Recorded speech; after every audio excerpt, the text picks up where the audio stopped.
Good morning, everybody. Good morning, sir. Okay, you can see my slide. I have shared my screen. Yes, sir. Okay, good. So let's start our class today. So we are discussing about a statistical learning procedure. And in the last class, we have discussed about two case studies. One case study is related with the application of T sampling distribution, T distribution. Another is Z distribution. As I told, there are two more sampling distribution is very popular. One is chi-square and then F distribution. So F distribution is not included in the syllabus. This is because ANOVA analysis, okay, because of the timing constant, we have to cancel it. So we'll limit our discussion up to chi-square test. Now, so the test is same as the previous two case studies, and all the 5 states are equally applicable to this also. Only the difference is here is the hypothesis that you have to consider. In the last two cases, we have considered the hypothesis to test the parametric, namely population mean. Whereas in case of chi-square test, we have to test the population parameter, which is the variance. Only this is the difference. So let's start with an example, and then we'll elaborate the procedure of this type of case study. So this is one example that I have collected. It is from the perceptual psychology. So perceptual psychology, it is like this. A person, a subject, right, will be allowed to see two images. Yeah, okay, you can consider two rectangular block, or you can consider here, for example, two circles. The two circles may be of same size, may be of different size. Okay, so what is the experiment? The experiment is that using your computer screen or whatever it is, you will show the two different sizes of the figure, say two different sizes of circles. Then you ask your subject that what is the size of the larger circle with respect to the smaller one. So if they say equals, or if they say the larger is 1.5 times the smaller, or they can say it is 1.75 times the smaller, or they can say 0.75 times the smaller one, whatever it is there. So different subjects, actually it is observed that they have the different perceptual capability. So it is usually, right, the perceptual capability is measured by an equation which is shown here. So judged area means the subject told you. True area means actually what is the actual area. And there are two constants, as you see. One is proportional constant A, which is usually 1. And then there is an exponent value B. So it is observed that for the most of the people, the exponent value B varying in between 0.6 and 1. For example, if a person with an exponent of the value B equals to 0.8, right, and if he sees that two circles, one twice the other, okay, then actually it is 2.08 is equals to 1.74. So actually equal judged area is 1.74, right? So this is the equation that is there, right? So we will be able to get the value of B given that what is the judged area told by the patient. So the experiment is very simple. You show the figure and they will tell you the judged area. Use this formula to calculate the value of B. So if the exponent value is less than 1, then the person underestimate the area. On the other hand, if the value of B is larger than 1, the person overestimate the area. So this is the, okay, it is from the concept of psychology, right? And this is a particular experiment for the perceptual psychology. Those are not so normal. To test their normality, usually the clinical expert follow this experiment. Anyway, so this is the experiment. And suppose you have conducted an experiment with 24 subjects, people. And for each people, okay, you show the different sizes of the figure or same images, same display, whatever it is there, and collect the data. So data is here, the value of B. So here is the table of the data that, okay, in an experiment for 24 people, the value of B has been corrected based on their judgment of the area. As you see, this is the value. And if you plot this value, right, although it is actually in a continuous domain, but I just, okay, within a range 0.5 to 0.6, 0.6 plus to 0.7, and those things, I have plotted the graph. This is called the histogram. So usually from this table, you can plot a histogram which will look like this. Now I show this histogram to, right, to impress you that the data that we have collected is follows almost normal distribution. So what you can say, that data follows the normal distribution, right? And now what is the test? Our test is actually the clinical expert want to know that whatever the experiment that he has performed, the variance, right, differ from 0.02. Right. So he is estimating that the variance of the data, that is when this is the data that is, and then variance of this data is 0.02. So far this experiment is concerned. What I can say is that here actually variability of subjects is of concern. So if we see the variance is more than 0.02, then we can conclude that our experiment needs to be conducted with more images or more subjects or whatever it is there. On the other hand, if the variance is within 0.02 or is equals to 0.02, then we can understand that the experiment conducted is, okay, correct and successful. So this is the test that we have to perform. Okay. Now here again, you have to consider the level of significance. Assume that 5%, which is usually the standard value for the level of significance. Okay, that's fine. So data is fine given to you, and then level of significance is clear. And here actually we have to test the variance or variability. Now let's see the first step. Our first step, as I said, we have to specify the hypothesis, that means null hypothesis, and then alternative hypothesis.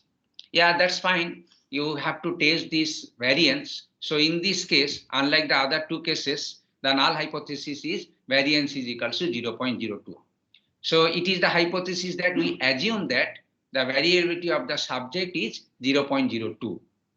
Now, alternate hypothesis that we can say that no, it is not 0.02. I should not say whether greater than or less than, it is not equals. Now, so it is not equals. So we assume alpha, that is given already 0.05. It is fine then. Now let's see. So now this is the step one. So step one is pretty simple. Only the difference you can understand that it is the hypothesis related to the variance. Now step two. Step two, we have to decide the rejection region for the specified hypothesis testing. Now for this chi-square testing, to test the critical boundary or the rejection region, so you have to test the statistical table with the alpha value and then degrees of freedom. Now here again, you can understand. So this is the example of a two-tailed test, because it is a two-tailed test. So we have to hit the statistical table with alpha equals to 0.025. Okay, because this has the two critical region in the two sides, and that is why this is the one region and another region. It is okay. So these are the two rejection region, as I said. Okay, so two rejection region, right? It is there. Now let's see the statistical table. Right, I will show you how to consult the statistical table. Okay, I will let me see the statistical table that I can show it to you. Okay, just a minute. Let me get the statistical table here.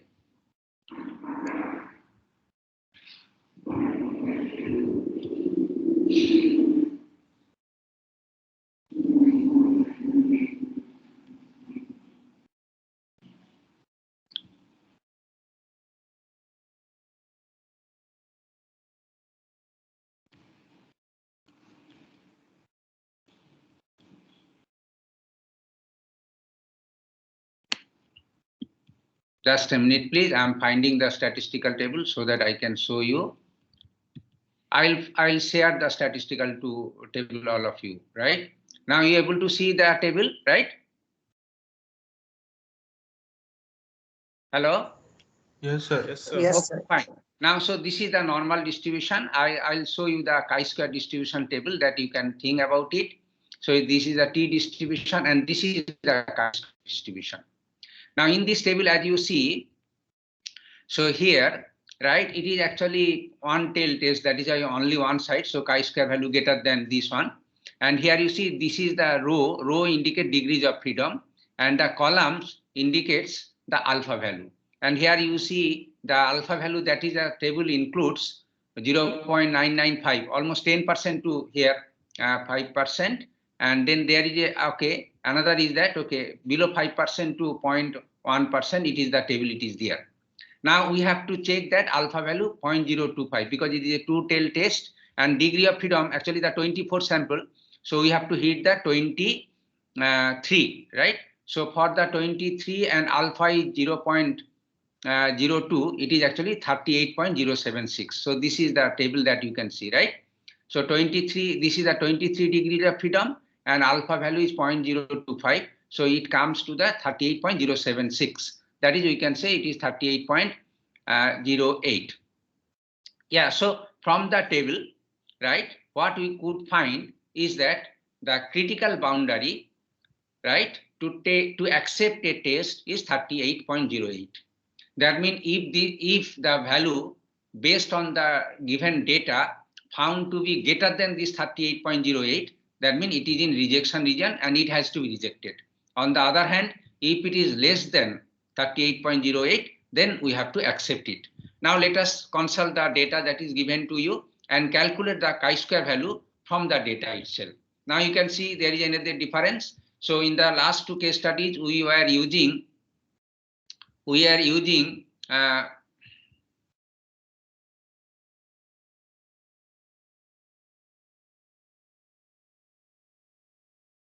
anyway, so we are using T table or Z table, and there we are considering the critical region values. Anyway, so it is the same procedure. Now here, let us consider from the given table how we can calculate the chi-square value. Now you can recall the formula for the chi-square. There are formula is that SS equals to summation of xi minus x bar whole square divided by n minus 1. So that formula, if you follow and for the given data, you can find that SS value will be 0.628. And this is the sigma square is the assumed value that is given there. So it is like this one. So this will give you the value of chi-square. Now for this data, right, chi-square value is found to be 31.4. So what is the outcome? Outcome is that critical boundary as per the sampling distribution, right, for the data, it is 38.08. And for the collected data from the sample, we could find this one. So this means that this 31.04 indicates that the chi-square value is less than, so it indicates that the hypothesis is acceptable. So we cannot reject the null hypothesis. So we cannot reject the null hypothesis. This implies that the variance or variability of the people does not significantly differ from 0.02. Okay, so this is the test that you can do it. Now this test you can repeat with some other sample data collected from the experiment, right, for different sizes and also for the different values of alpha. So definitely it is not guaranteed that in all cases you will get the same result. The result will varies as the sample varies, result will varies as the alpha value varies, and size of the sample also varies, whatever it is there. Anyway, so this is the idea of the sampling statistical learning for the three different cases. I hope you are able to follow, but again, you need to you should have a good skill to test the statistical table or to check the statistical table or consulting the statistical table. So definitely I'll share one statistical table that is with you. You can download the statistical from the net also. All statistical table will give the same result. Only the thing is that you have to give an alpha value. Depending on the two-tail test, the alpha value should be half. And if it is a one-tail test, alpha value that is given there. So if it is alpha value is 5% for one-tail test, so you have to check that statistical table with 0.05 value. If it is a two-tail test, then you have to check the entries in the statistical table for alpha equals to 0.025. That is the only thing that you have to keep in your mind so that you can avoid errors. Anyway, so this is the procedure so far the statistical learning is concerned. And I'm sure you have little bit doubt about, okay, if the sample changes, if the alpha value changes, the result is here. So ambiguity is there. See, statistical learning is a totally probabilistic concept. So probability that you will test a hypothesis, whether it is true or actually true, and then if it is true, but you tested it false, all those things are there. So that is why all these probability, as I said, is associated with errors. So error is very important. Now here again, I can tell that all the hypothesis testing is very much sensitive to the level of significance value that you have already tested. And then which sampling distribution you have to follow, that is should be also your consideration, whether z-test or t-test or chi-square test. Now chi-square test is easy to decide that, okay, if you have to test the variance, then chi-square test. And then t-test, you have to test the population parameter, mu. Z-test also population parameter. So this way, you can easily distinguish that which test you can apply. Now again, whether Z-test versus t-test. So Z-test versus t-test depends on if you have given the population variance, then you can apply Z-test. If you don't know any population variance value, that means population variance is not known, it is unknown, then you have to apply t-test. And another thing is that whether t-test, z-test and chi-square test, they are applicable to the population which is normally distributed. So this second step is very much crucial so far accuracy of your testing is concerned. Now, so simple, you have to calculate the values of x bar. X bar denotes the sample mean, and capital S denotes the sample standard deviation. Now, as you know, selection of sample is very much sensitive to hypothesis testing. Large sample, usually you will get the result better because the sample size, right, defines the standard error. You can recall the standard error formula is sigma by root n. Sigma is population variance by root n. As the n increases, this error decreases, right? And therefore, so to conclude your result with higher accuracy, your sample size should be as large as possible. So there is a rule of thumb that minimum sample size should be 30. But sometimes you may consider more than 30, maybe 500, 100, whichever it is available from your side. And another thing is that size of the sample and repetition of test with different samples also an issue here. So it is actually hypothesis testing is sensitive to that also, because it is not necessary. It is not guaranteed that, okay, for different size of the sample, and if you repeat the, okay, with different sample, right, it will give the same result. So you have to test, and then obviously how to deal with that. Okay, you have, for example, perform 10 tests. So after the 10 tests, your conclusion may be that which gives the same result. So majority of voting concept it is called. So this way you can report the result. But reporting results with prior knowledge of alpha has certain difficulties. As I said, for 1% if it is rejected, for 2% if it is rejected, but for 3% we can accept it. So it is also sensitive to alpha. So without any prior value of alpha, even we can perform the statistical test, hypothesis testing, and there actually we have discussed the concept of p-values. So concept of p-values lies with the samples parameter, sample statistics, and then based on these sample statistics, we can decide what will be the boundary value, and then we can tell that this is the maximum boundary value for which a sample will be tested as rejected. Otherwise, it is objective. So this is the maximum values of the alpha for which a sample can be considered as a rejected. Another thing is that type 1 error and type 2 error. You know, we have already discussed type 1 error here, that we have rejected a hypothesis which is actually true, and we have accepted an hypothesis which is actually false. So there is error, right? And you have shown you the confusion matrix.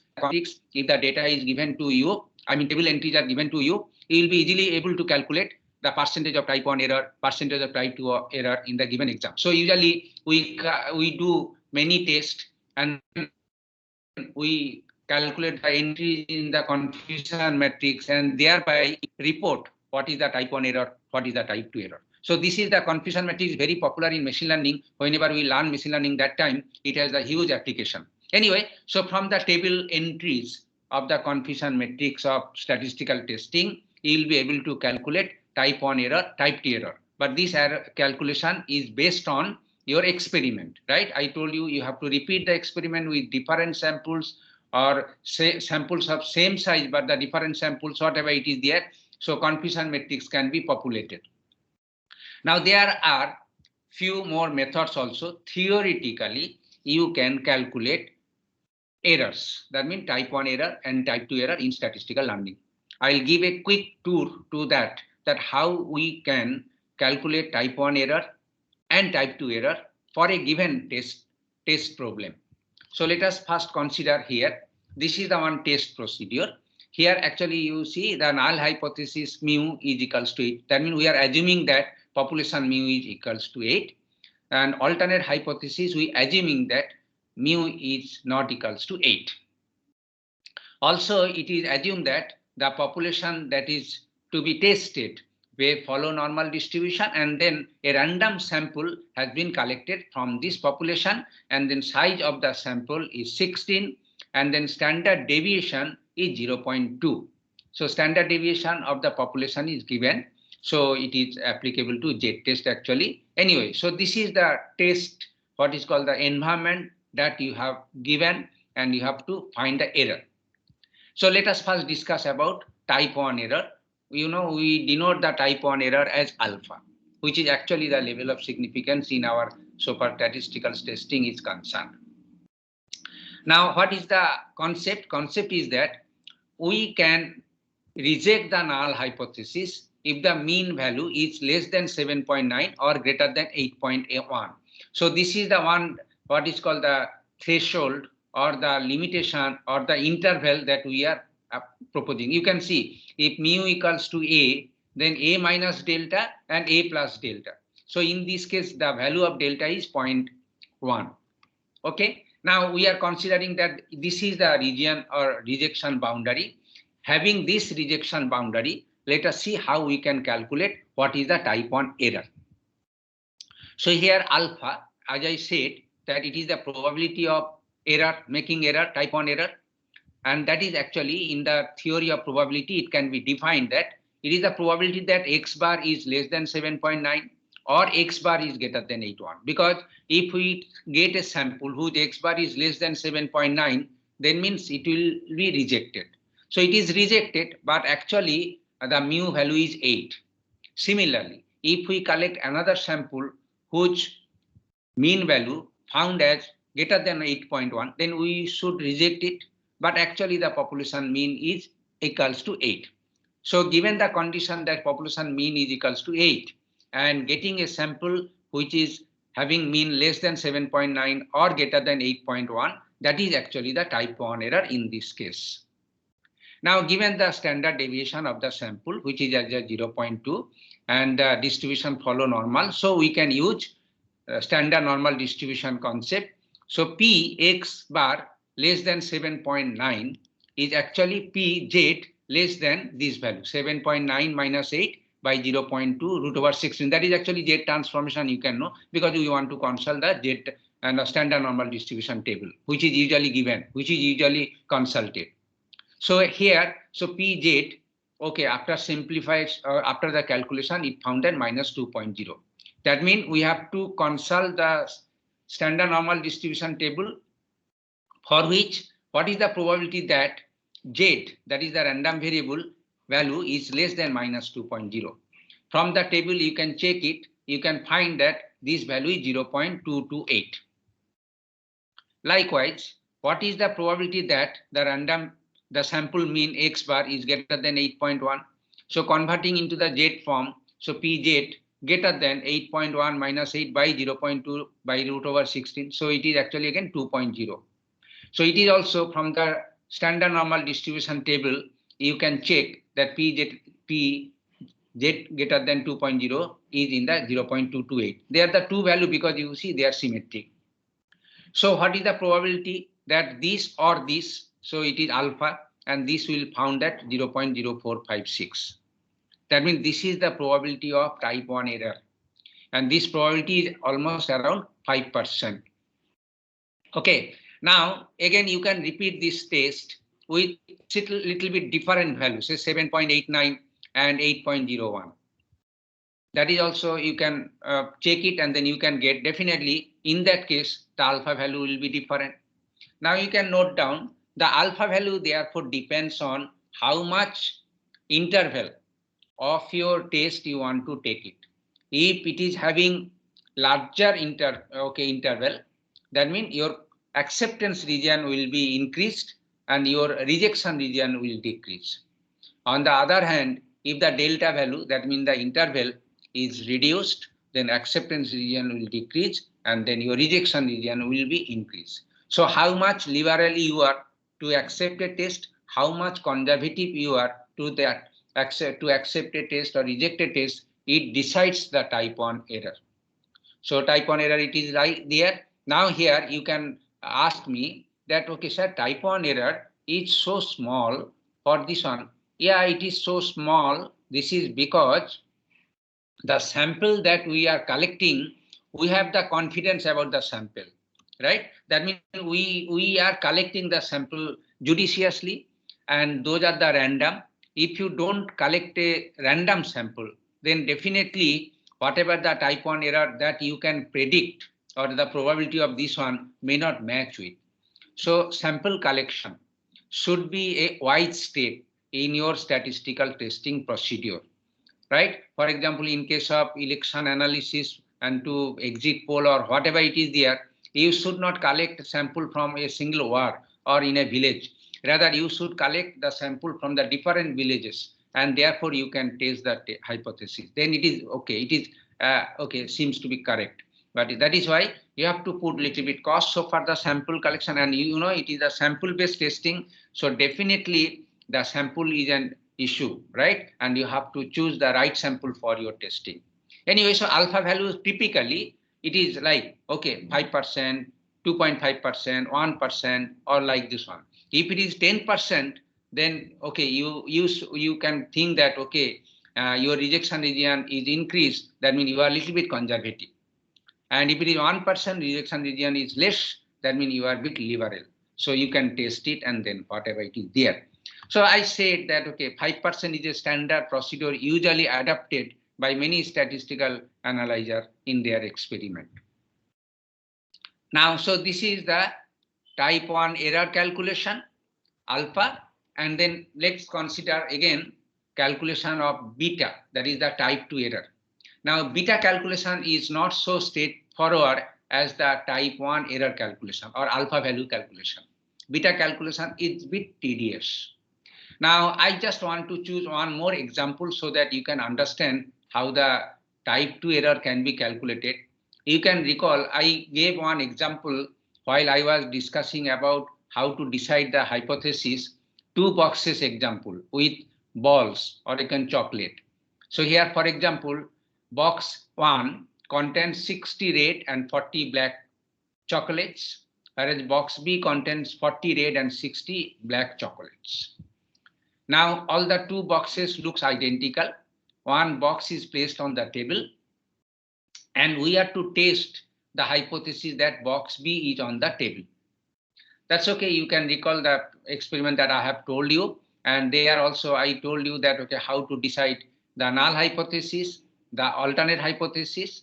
But to test this hypothesis that box B is on the table is true or false, you have to do an experiment. So what is the experiment? I have already told, draw at random 5 chocolates from the box. But drawing should be, it is using that, okay, procedure that we replace each chocolates before selecting a new one. So it is actually following the Bernoulli process that you know. The number of red chocolates in an experiment is considered as the sample statistics. Okay, so out of 5 samples that you have collected, you can count how many red chocolates are there. It can be 0, it can be 1, it can be 2, it can be 3, it can be 4, it can be 5. Now again, you know what is the probability that there are 5 chocolates in your sample, that you can easily calculate it using your Bernoulli trials. What is the probability that 0 number of red chocolates in your sample? That also, okay, so for any value 0 to 5, both included, you can calculate the probability value. Now this probability calculation is required in your experiment. Now for this experiment, again, you can recall what is the null hypothesis. Null hypothesis that H0 P equals to 0.4. That means probability 0.4. That is, we are assuming that box B is on the table. Alternate hypothesis is that no, box B is not on the table, rather box A is on the table. So the null hypothesis H1 P equals to 0.6. Okay, that's fine. Now here, so drawing all red chocolates provide the sufficient evidence to reject the null hypothesis or accept the null hypothesis, whatever it is there. So the probability of making a type 2 error, so it is typing mistake, type 2 error is the probability of getting 5 red chocolates in a sample of 5 from box B. Now here you see, suppose in a sample you have collected 5 chocolates, but you are rejecting the hypothesis, then definitely it is actually, you are accepting alternate hypothesis rather. So you are accepting alternate hypothesis, although it is not true. So in that case, it is a type 2 error. So this way, alpha, we can say that, okay, it is alpha, it is actually beta. Again, it is a mistake. So beta is P equals to X equals to 5 when P equals to 0.4. Now here, the sample, that means from the sample, how we can calculate what is the probability that you will draw a sample where all chocolates are of color red. So this probability that can be obtained from the Bernoulli trial formula 0.54 to the power 5, and this is equals to 0.01024. So here the probability of rejecting a true null hypothesis is 0.01. So it is there. Now let's see how the beta value can be calculated. So beta actually, probability that you have collected a sample where it is not exactly 5, but it is less than 5. So it is, maybe it can contain 0, 1, 2, 3, 4, but the P equals to 0.6. That means probability that box A is on the table. So that is the beta value. Now this is, okay, theorem, probability theorem that we can apply. The Px less than or equals to 4 plus Px equals to 5. This is equals to 1 because this is a total probability. And therefore, we can say that the probability that Px less than or equals to 4 is 1 minus Px5.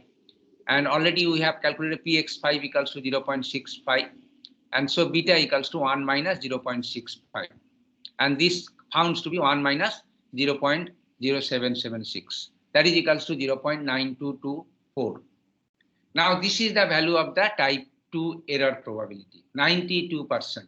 Now here again you can recall. So type 1 error probability, which is very small, around 1%, whereas the type 2 error probability is high, 92%. It looks little bit surprising, right? But it is actually like that, because type 2 error probability is much more than the type 1 error probability. But as I told you, you can recall again, type 1 error probability is the major focus. We should not reject a hypothesis which is actually true. That is why we have to focus on type 1 error. But in some experiment, if you have to focus type 2 error, then type 2 error calculation should be taken into confidence.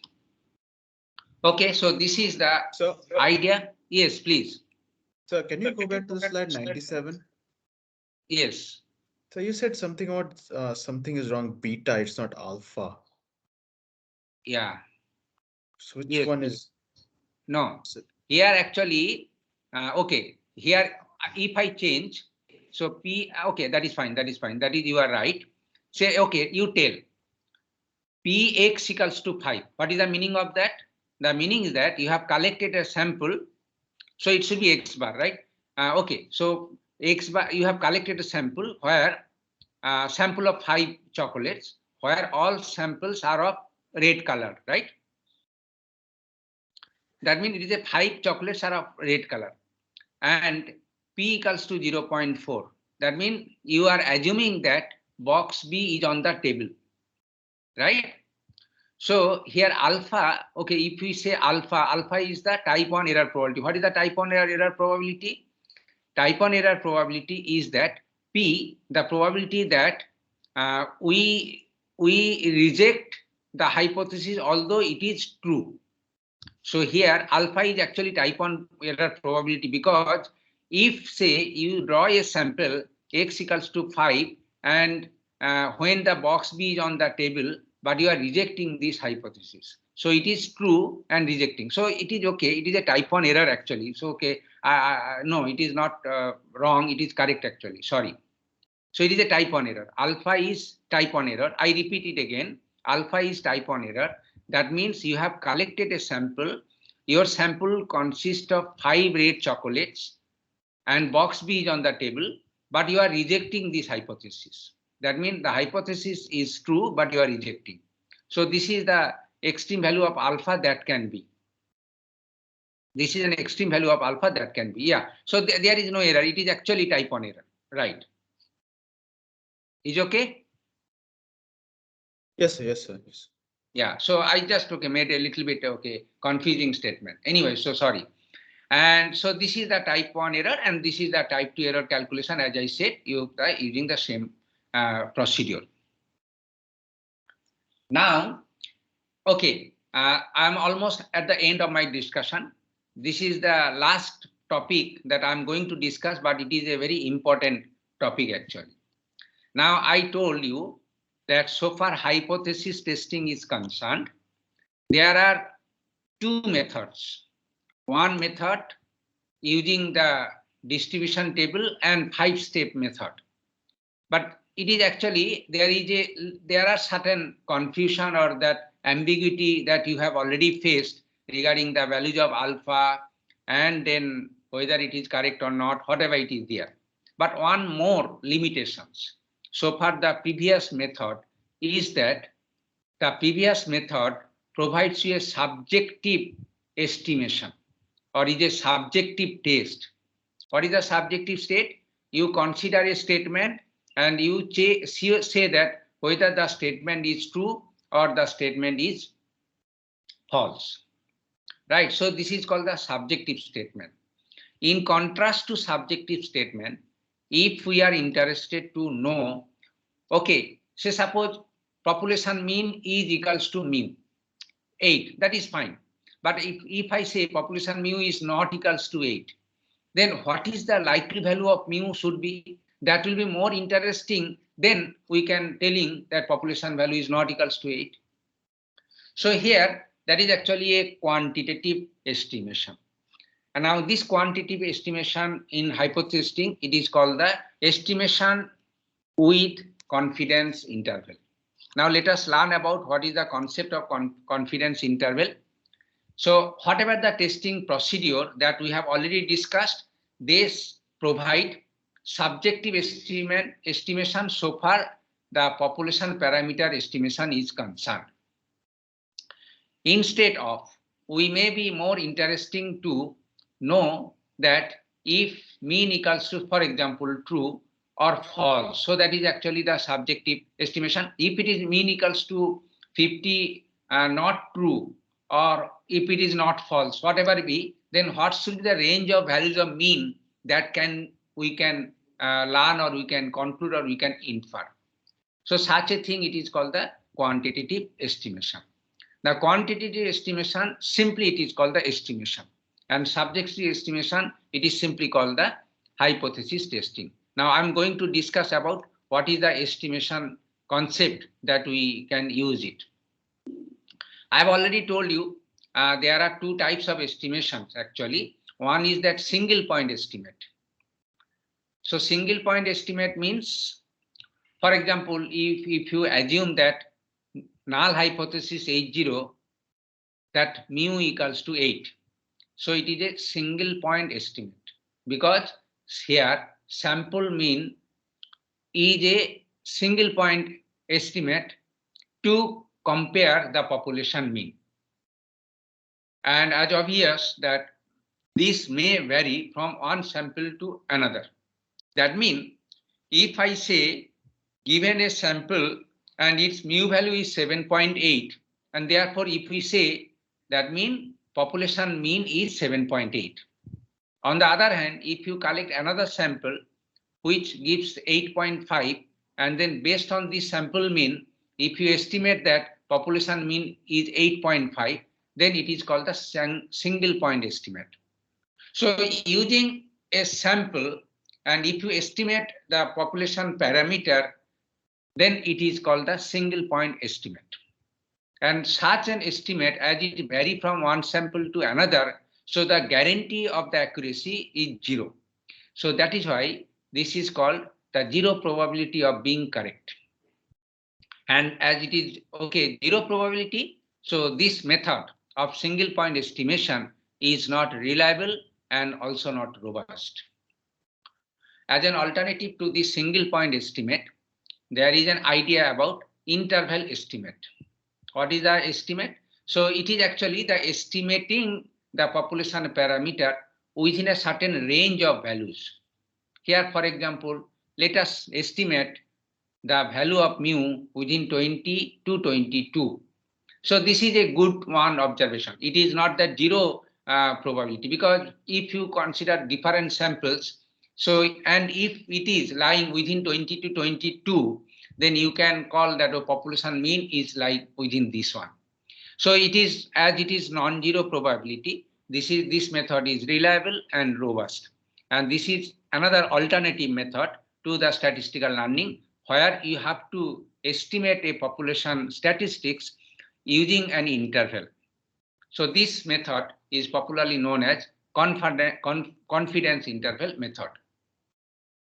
Okay, now let us see what is the method actually. It's a very simple method. Whatever the idea that we have discussed is sufficient itself to explain the method. Now here I'm giving an idea about, say we have to first given a sample. So it is actually, this is actually based on this sample, we can readily calculate the Z value. That is obvious procedure. Now here we can write little bit, is a little bit algebraic or manipulation. We can write this one also, they are equivalent. So x bar minus mu equals to Z into sigma by root n. Now you can recall what is the sigma by root n? It is actually the standard error. Anyway, so Z multiplied by the standard error, this actually that deviation from the sample mean to the population mean. This also alternatively, equivalently, we can write x bar minus Z into this one, this equals to mu. So it is actually estimation for a mu, but with error. Now this actually, this implies that Pz greater than Z0. So let it is Z0 is equal to probability that x bar minus Z sigma by root n. So this is actually the probability, random probability of a random variable that can be. So this is actually your random variable here, and based on this random variable you can calculate probability, and that probability, as you know, you can calculate from the Z distribution table easily. So this Pz greater than Z0 can be obtained from the table, given that all these values are known to you. So those values are known to you. X bar value is also known. Now similarly, so Pz greater than 0, it is a get greater than 0 and it is a less than 0. So it is also, it is like this. So it is actually for a distribution with two sides similarity, two tail like. So it is like this. Okay. So one side is this one and another side is this one. So Z greater than Z0 means these sides and Z less than Z0 means these sides. Okay. It is like this one. So this actually tell you the boundary of your interval actually. And that is actually the confidence interval. You can see this is actually confidence interval, right? If you have the higher confidence interval, that means you are more liberal. Lower confidence means you are little bit conservative. So this actually, as you know, so this actually, it is actually mu, if you see the distribution mu. So this mu is lying between, as I said, this is the interval, is lying between these to this value. That means this mu actually lying between these to this value. So this is actually probabilistically, we can tell like this one. And this probability, as you know, if this and this probability is alpha and this probability 1 minus alpha. So this is the probability that mu value lying between this and this is having probability is 1 minus alpha. 1 minus alpha means, okay, if alpha is 5%, 1 minus alpha is 95%. Okay, so then we can simply tell about that the mu value, right, is lying between x bar minus z alpha by 2, where what is the z alpha by 2 from the standard normal distribution table. Actually, it is a two-tail test, so it will take the z alpha by 2. So z alpha by 2 into sigma by root n, 2 x bar plus z alpha by 2 into sigma by root n. And that is your interval measurement. That means your mu value lying in between this one, and this is actually z0 alpha by 2, and this is actually z0 alpha by 2. It is minus z0 alpha by 2, it is plus z0 alpha by 2. That's all. Okay, so you can know this value, right, from the statistical table, right? So from the statistical table, it is there. Okay, for alpha, given alpha confidence level, right? That's all. So this is actually the mu estimation and mu estimation within an interval. So we can summarily, okay, we can illustrate with an example so that you can understand this concept better. Here, consider a sample that you have collected from a population is x bar 7.89. The population mu that needs to be verified is 8.0, and n, the size of the sample is 16. And here sigma, that means the standard deviation is 0.2, right?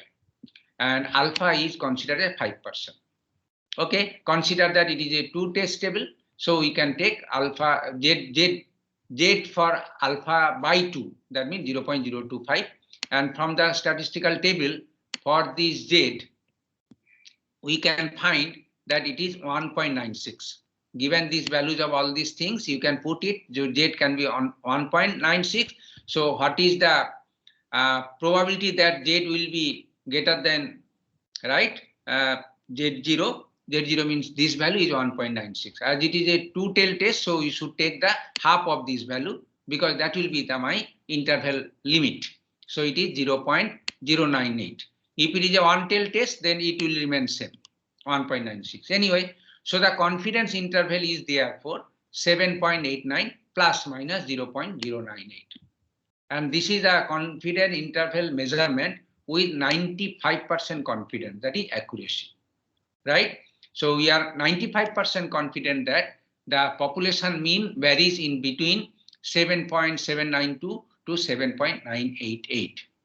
So definitely if we reduce this 95%, then this interval will be increased, right? And that interval measurement also will increase. So in that case, a little bit liberal estimation that you can think about it.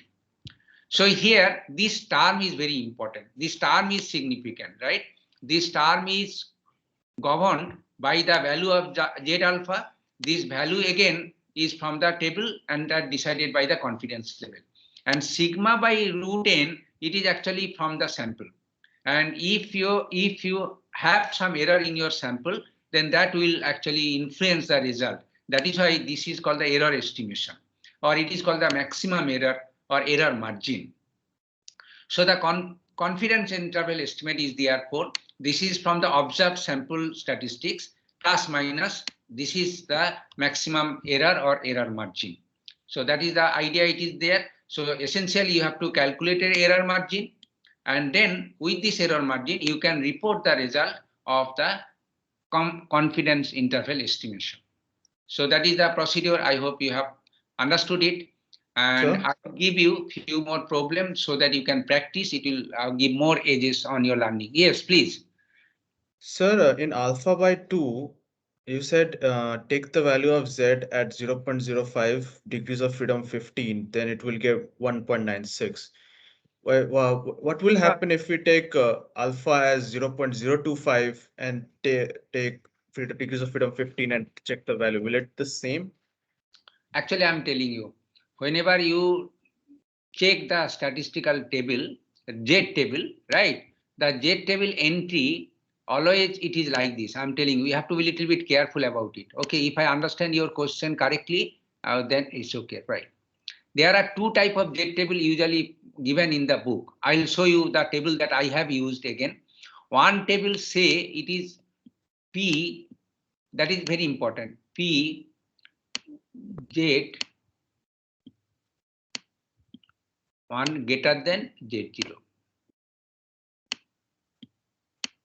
So it is called the right-tailed Z distribution table. That means this table will report for the different values of Z0, what is the area bounded by this area. That's okay. You understand? So from the Z0 value, you can calculate area. That is actually from the table. There is also another table that it gives you what is the probability that Z like, right? So less than Z0. Okay, so it is this side and it is called the left tail. So now you have to be careful about the table that is given, whether it is a right tail or left tail, usually one table, because if this is given and from there you can get this one, it is actually 1 minus pz this one, and this is equal to same. That means what is the area except this area, except the area hold the left side. So it's a so this way. So from the entry, if you minus the value that is given there in the table, that will give you this area, right? This parts area, and vice versa. If it is given there, so you can already calculate it here. And for the interval, if you want to find, you just take the minus this value side and this value side, you can get this one. But one good thing is that as it is the normal distribution and symmetric with respect to the both side. So, okay, so if it is Z by Z0, one side, and if it is a two-tailed test, that means this area of the rejection will be equally distributed in the both side. So this is actually Z0 by 2 this sides, and this is actually Z0 by 2 this side. So it is a minus Z0 by 2 this sides, and it is a Z0 by 2 this sides plus.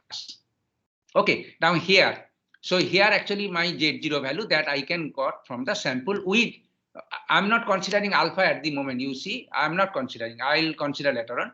So I'm considering this is my Z0 value. So this value I have considered. Now this is 1.96. Now if my test is two-tail test, then I should take the Z alpha by 2, that means the boundary, this is the boundary with the half of that one, okay? That means my area, both sides will be reduced to 50% of the value that I got according to this one. So that is why it is 0.098. I hope you got it, right? Sir, I Yeah. think there is a calculation mistake in Z alpha by 2. Maybe actually that also quite possible. Maybe okay, that okay. What is the mistake? Yeah, that may be 0.98. okay. It should be 0.98. 0.98. Yes. Oh, 0.98. Yeah, that's okay. Fine. I will correct it. Yeah, that's good. Thank you. Yeah, that is fine. This is a typing mistake and so many things are there. Yeah, that is fine. Then this is also not correct. Okay, that's okay. Fine. Yeah. I don't know whether the remaining results is also correct or not. That's fine. Thank you for pointing it out. I'll make it correct. Okay. Yes, sir. Okay, that's good. Now here again, as I told you that, so let me show you the statistical table that I once referred it, and this is actually, let's see here you have to be a little bit careful about. I'm telling about t distribution. Everywhere you see t distribution actually is the right tailed, right? Alpha value is giving these sides. Now here you see this is the normal probability standard normal distribution table that is given. This area is this one. So what is the area? This is 1 minus of this area. So whatever the entry, for example, if Z is minus 3.46 and this area, so this area will be then 1 minus 0.003. So this area will be this one. For this Z value minus 3.46. So here actually for different values of Z, right? And so minus 3.40, minus 3.41, minus 3.422 up to 3.49. Then here again minus 3.32, 3.39, and those things are there. So here you see, so this symbol, it is usually given in all table, and this actually say that this is the table of Pz less than Z0. And the equivalent table, it is Pz greater than Z0, just dividing, subtracting this value from 1. 1 minus this one will be equivalent the table for Z greater than Z0. Okay, so this is the thing that you should consider this one, right? And here you can see Z value is lying from 3.4 to minus 3.4. Now you may have question, if the Z value beyond 3.4 or minus 3.4, then what will be the conclusion? And you know, so 3.4 is lying this one. As the value increases, then what will happen? This tends to 0 actually. And so here you see beyond 3.4, the value is very less, right? So 0.002 or like this one. So you can easily understand that beyond 3.4, you can assume the value 0. The probability tends to 0. Similarly, for greater than 0 also, beyond 3.4, it going to be 0. Yes, understand? So it is actually 0.998. So 1 minus this means it is going to 0. Okay, now let us quickly come. A few more topics are remaining. First finish it, and then I will conclude the direction. I have only 1 minute remaining, but anyway, it will not take much more than time. Okay, maybe I can take 1 minute extra today. So it is fine. Let's come discussion. The testing procedure that we have discussed in the field of data analytics, they are termed as parametric test and non-parametric test. Whatever the test that we have learned so far, they are called parametric test. They are called parametric because here population parameters are to be tested. So population statistics are to be tested. So population parameters, namely mean, variance, and all these things to be tested. So that is why the test, the hypothesis testing is also alternatively called parametric test. On the other hand, the parametric test follow a distribution table, or the so T distribution, Z distribution, chi-square distribution, F distribution, all there. So it is actually a standard test of hypothesis which use a distribution into the picture and is a totally probabilistic calculation. On the other hand, in contrast to parametric testing, there is a non-parametric test. It is called the distribution-free test of hypothesis. That means we don't follow any T table, Z table, or chi-square table. Now, when we can apply parametric test? We apply parametric test when population size is very large and it is very costly appears to draw a sample from the population. Observation obviously came from a normal population. If only then we can apply parametric test. And for population parameters, like some are known, others are not known. For example, mean is known, variance is whole good, like this one. So it is actually the parametric test. So mainly if the sample size is small and your population follow normal distribution, we can happy to apply parametric test. But there are many cases when the population may not be normal or finite and whatever it is there. So there are many corrections in the calculation of Z value, which is here given. Case 1, normal population is infinite, sample size may be large or small. Then in that case, Z value that I can use. That is the case 1 case study we have considered always. So population we use that infinite.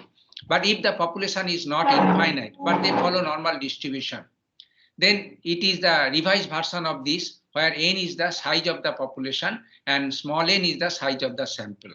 Okay, this is for the finite population, Z value needs to be corrected. So you have to be a little bit careful about this expression. Now another variation is also there. Population normal, population is infinite size, but sample size is small. If sample size is small, then you should not take the population variance into account. Rather, you should take the samples variance into account. And that is the case 3. And case 4, population is normal and it is also finite, but variance is not known. It is the same thing as earlier, only replace sigma by S value. That's all. So these are the few realistic assumptions that we can think, and based on these things, the little bit changes in the calculation that we can think about it. Anyway, so if we consider the case 1 is the simplified assumption, then definitely fine. So far in our discussion, we consider the case 1, but if it is told otherwise, and these are the different case 2, case 3, and case 4, then you have to take care accordingly. And now let's come to the non-parametric test. It does not under any assumption, whatever the assumption, population may not be normally distributed. And another very important thing that you can, all the parametric test is applicable to integer data or numeric data. You cannot apply to nominal or ordinal data. This is the serious limitation of the parametric test. And then for the non-parametric test, again, on the other hand, if your population is very small, very large, okay, if it is very large, right, then no issue. So this is, again, we can say that if you can collect a very large sample, which is almost comparable to the population size, then you better go for non-parametric test. So in the next class onwards, we shall study about non-parametric test, how to do this and all those things. This will take again another 1 week, lectures, maybe 4 hours lectures to complete the non-parametric test in details. Okay, so this is, okay, non-parametric test is comparatively easier than the parametric test. It is easy to follow. I hope you will enjoy that discussion again. Anyway, so our non-parametric test will be discussed in the next week onwards.